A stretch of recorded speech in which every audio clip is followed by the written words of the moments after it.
Hi, today I'm going to talk about Crimson Peak.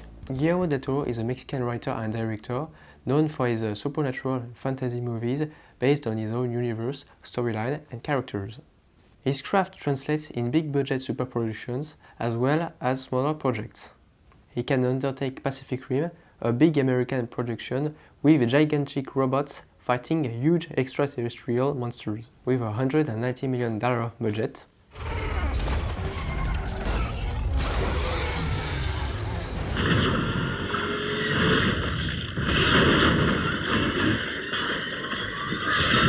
He also succeeds with Pan's Labyrinth, a Spanish film with a $19 million budget set during the Spanish Civil War, as classic scenes mixed with scenes from fantastic tales. That movie received 3 Academy Awards.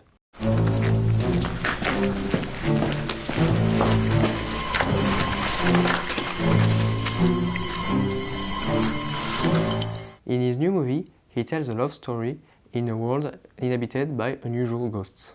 The story takes place in the early 19th century in Britain on top of a mountain named Crimson Peak.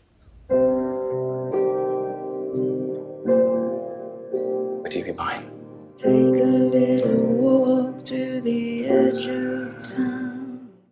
Edith Cushing, played by Mia Wasikowska, is a young wannabe novelist.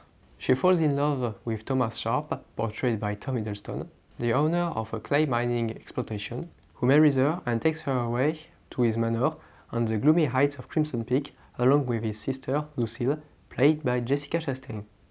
As he seeks money for his clay mining invention, he is interested in his bride's fortune. But the situation is worsening quickly. Lucille turns out to be jealous, the house is dilapidated, there is obvious discomfort. It is a riveting story, performed by excellent actors who fit perfectly. Jessica Chastain stars in a very unusual role as a lunatic. Tom Hiddleston gives an outstanding performance as a character not named Loki. And Mia Wasikowska holds her own when facing 2 big Hollywood stars. Charlie Hunnam, the main character from Pacific Rim, stars in a smaller but very interesting part with many nuances. Guillermo Del Toro likes to keep the audience guessing for a long time, feeling a little lost for most of the movie. It's almost as if he saved the audience for the end, which is really exciting. The movie lies between horror and dream.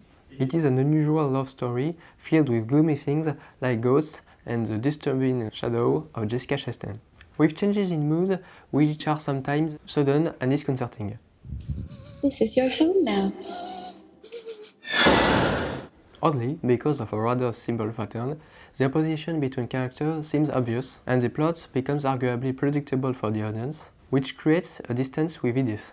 Edith is an odd character who, contrary to the conventional habits, goes through the whole movie without really evolving, despite the hardships endured.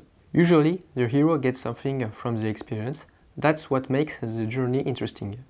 Despite the presence of supernatural elements and very imaginative concepts, Guillermo Del Toro sometimes insists on realistic details and shocking scenes which help make the movie real and convincing. The director overuses a classic effect of the genre, which consists of throwing objects into the picture to scare the audience, called jumpscare.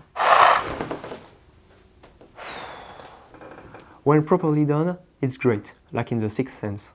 In this case, some jumpscares are a bit clumsy, and there seems to be too many. What do you want? Visual aesthetics is very interesting. In this film, the ghosts are unusual, they look like regular living persons, and they get increasingly damaged as time goes by. As they get older, they get creepier. It is very interesting and unexpected. Always at the center of the frame, never hidden, their goal is not to scare, but they have an influence over the characters and the audience as well. Colors are very important in Guillermo del Toro's movies. Red, which is everywhere, is the color of clay emerging from the ground, and blood stains over the snow. Black covers the manor and some characters. Edith is dressed in white, and each ghost has its own color. I don't think she's the right choice. You have to trust me. In each of Guillermo del Toro's movies, there is a unique and fascinating universe full of details, original characters, moods and music. Crimson Peak is no exception. We pay for a ticket to an exciting journey. It is a beautiful movie. Well, it was my take on Crimson Peak. Feel free to subscribe and share the video.